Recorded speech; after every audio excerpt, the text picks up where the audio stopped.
HbA1c 6.6 इसका मतलब ये नहीं है कि शुगर अचानक से बिगड़ गई।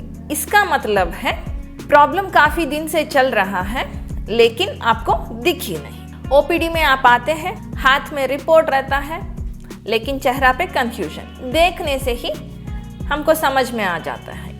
आपको लगता है कि शुगर तो ठीक ही चल रहा था। आप कहते हैं फास्टिंग तो 95 से 105 के बीच में रहती है और पीपी भी उतना नहीं बढ़ता है। क्या ये रिपोर्ट गलत है क्या डॉक्टर? यहीं पे आप एक गलती कर देते हैं। आप रिपोर्ट को डाउट करते हैं, प्रोसेस को नहीं, और यहीं से सोच भी गलत डायरेक्शन में जाना शुरू हो जाता है। मैं ओपीडी में एक चीज बोलती हूँ, HbA1c आपके शुगर का पिछला 3 महीना का कुंडली है, लेकिन फास्टिंग और पीपी एक एक दिन का तस्वीर है। रोज थोड़ी देर शुगर ऊपर रहता है, रोज थोड़ा एक्स्ट्रा प्रेशर पड़ता है, आपको कुछ महसूस नहीं होता है लेकिन बॉडी सब कुछ नोट करती है। तो रिस्क कहाँ पे होता है? रात के टाइम जब शुगर बढ़ रहा होता है या खाने के बाद 2 से 4 घंटे के बाद स्पाइक होता है, इंसुलिन पे कांस्टेंट प्रेशर पड़ता है। इसीलिए ध्यान रखिए, फास्टिंग शुगर नॉर्मल हो सकता है लेकिन HbA1c चुपचाप बढ़ रहा होगा और 6.6 कुछ हार्मलेस नंबर नहीं है। अब मैं आपको ओपीडी का एक रियल सिनेरियो बताऊंगी। 2 पेशेंट्स आए हैं, दोनों का HbA1c 6.6 ही है, लेकिन 3 महीना पहले एक का 9.8 था, दूसरा का 5.8 था। आज नंबर सेम है लेकिन रिस्क सेम नहीं है। एक बॉडी जा रहा है रिकवरी के साइड लेकिन दूसरा जा रहा है डिटीरियोरेशन के साइड।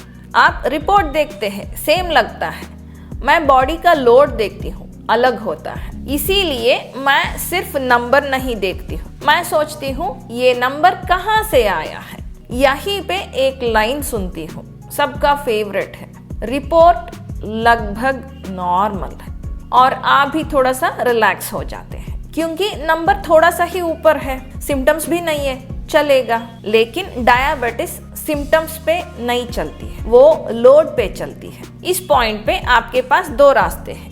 पहला है इग्नोर, आप रिपोर्ट को बंद कर देते हैं, सोचना बंद कर देते हैं, लाइफ चलता रहता है, शुगर चुप रहती है लेकिन धीरे धीरे डैमेज भी होता रहता है। दूसरा है इन्वेस्टिगेट, तसल्ली बंद करके रिपोर्ट को समझने का कोशिश करते हैं, डिले तोड़ते हैं। ये डिसीजन दवाई का नहीं होता है, ये डिसीजन होता है समझने का। लेकिन अक्सर क्या होता है, आप रिपोर्ट को फोल्ड कर देते हैं और अलमारी में रख देते हैं। लेकिन डायबिटीज अलमारी में नहीं बैठती है ना, वो चुपचाप अपना डैमेज करते रहती है, आंख पे, नस पे, किडनी पे। और जब प्रॉब्लम दिखता है आप कहते हैं डॉक्टर अचानक हो गया। अचानक कुछ नहीं होता है। HbA1c 6.6 कोई सरप्राइज नहीं होता है, वो एक वार्निंग होता है जो काफी पहले से आ चुकी होती है। मैं ये नहीं कह रही हूँ कि HbA1c 6.6 देखते ही दवाई शुरू करना है। मैं ये कह रही हूँ कि HbA1c 6.6 को लाइटली लेना आपके सबसे महंगी गलती होती है। रिस्क नंबर में नहीं होता है, रिस्क होता है आपके तसल्ली में।